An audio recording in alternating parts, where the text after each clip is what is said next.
A top university in Britain is under fire for censoring debate after one of the school's well-known graduates made anti-gay marriage comments.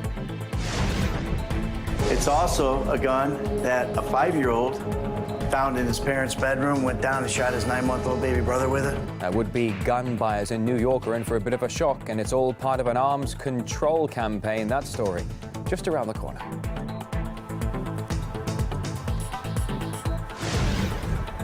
Right, for now, here on RT International, it's been described as a masterpiece of contemporary art, and it's been capturing the sophisticated attention of people in the Museum of Modern Art in the Netherlands. Het ziet er interessant uit. Het is modern, het is shocking. De geconstrueerdheid van dingen op elkaar, in elkaar. Details. Dit is een verbeelding van zijn chaos in zijn geest. Het is vooral een heel erg mooie geest van een kunstenaar die zijn emotie kwijt kan. Allemachtig, het is niet te geloven. The estimated price of the work has ranged from thousands to millions of euros, but you might be surprised to find out that it actually costs about 10 euros and comes from a place well known for its flat pack furniture. Dit is natuurlijk van een groot Zweeds kunstenaar, Ike Andrews. Dit is ooit voor zijn nieuwe collectie. Is hij hiermee begonnen. Ike Andrews is groot geworden door de Ektorp, de Noorden, Dalskar. Het leuke aan dit doek is dat het van Ikea is.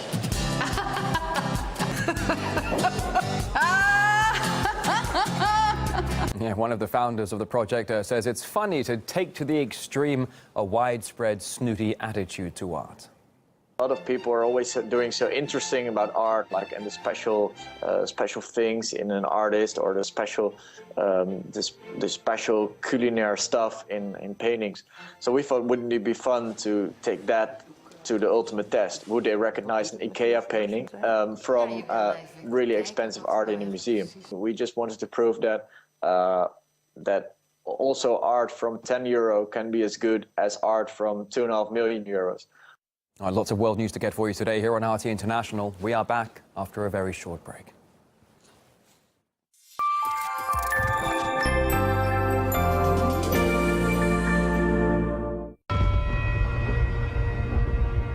I'm a fighter.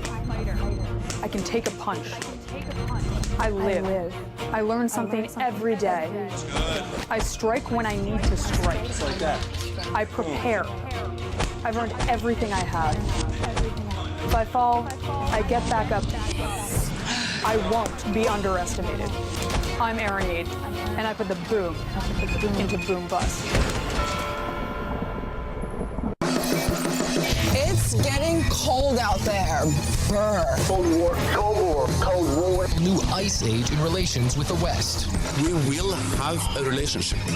The question is, what kind of relationship? Maybe the kind of relationship where Russia is the threat and NATO is the peacemaker. Russia's provocations, Russia's aggression. Bloody Russians, they keep moving their country closer to our bases. There you go, totally clear why Russia would be blamed.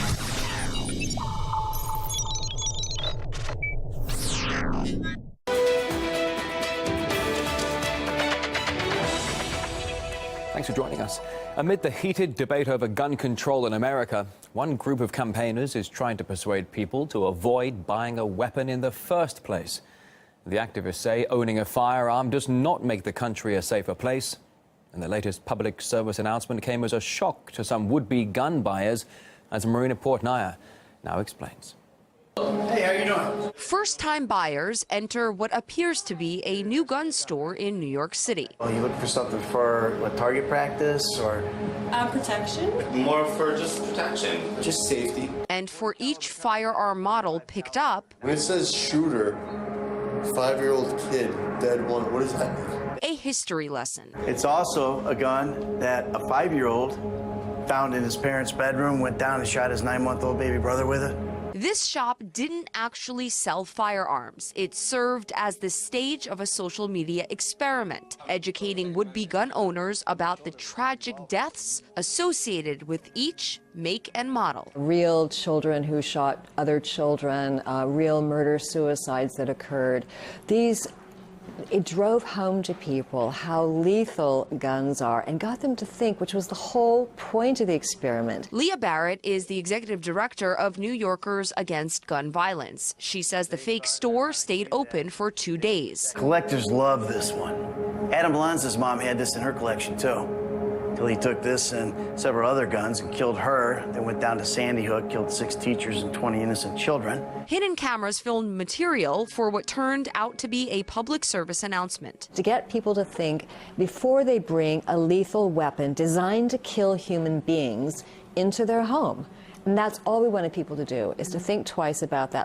Statistics show that 6 out of 10 Americans think owning a firearm makes a home safer. In terms of gun control, a social experiment involving a fake gun shop appears to be generating more support than the president's own initiatives. According to reports, firearm sales have skyrocketed during the Obama era. Every attempt at federal gun control legislation, every shooting massacre has reportedly served to fuel firearms and ammunition sales for a powerful industry. They're worried about their market share, and so how do they whip it up? By stirring up fear, getting everyone to think that, oh, you need a gun to protect yourself. The bad guy is just around the corner. But after being informed about the innocent lives lost, it made me think twice, and I would not buy one. It made me actually think I'm not going to buy that gun. Marina Portnaya, RT, New York. At RT.com this hour, Israel seeks allies to oppose a nuclear deal with Tehran. Top Israeli officials are said to be visiting several European capitals to discuss and, quote, amend loopholes in the nuclear deal with Iran, which Tel Aviv calls dangerous. The details right now online. Also on our website this hour, counter-terror officials in France, they say the threat in the country has reached an unprecedented high, with alerts of attacks registered on a daily basis. Those write-ups also at RT.com. For now, France is swinging to the right. It's been highlighted by the official results from the first round of the country's regional elections. The National Front Party has made massive gains, coming second only to a bloc led by the former President Nicolas Sarkozy. Last year, the anti-EU party only polled 7%. This time, though, it gained a quarter of the entire vote. Ce vote massif pour le Front National, qui s'enracine élection après élection, montre que les Français veulent retrouver leur liberté et qu'un nombre considérable de nos compatriotes ont compris qu'une autre politique est possible. The media, though, very quick to portray it as a major blow to Marine Le Pen's ambitions. They said pre-election polls predicted the National Front would win. But while some might call it a failure, Le Pen's rivals are expecting a very tough second round. In fact, they are all joined together and appealing in unison for voters to avoid the far right. N'apportera aucune réponse aux difficultés des Français. Au contraire, il les aggravera. J'appelle également tous les républicains à faire barrage à l'extrême droite au second tour.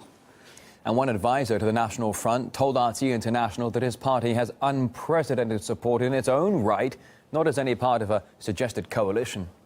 I think we can say we are the first party in France regarding the number of votes, of course, because if you see our main competitor, which is UMP, UMP has a coalition, and thanks to this coalition, he was at the first rank with nearly 30%. But if you just consider the votes for each party, you can say that Front National is now the first party in France. The Socialist Party has completely failed in terms of jobs, employment. There is a real decline of France in the international stage, and also the same for UMP. The former President Nicolas Sarkozy failed also to rebuild the economy, to restore the unity of the country regarding the problem of identity and migrants.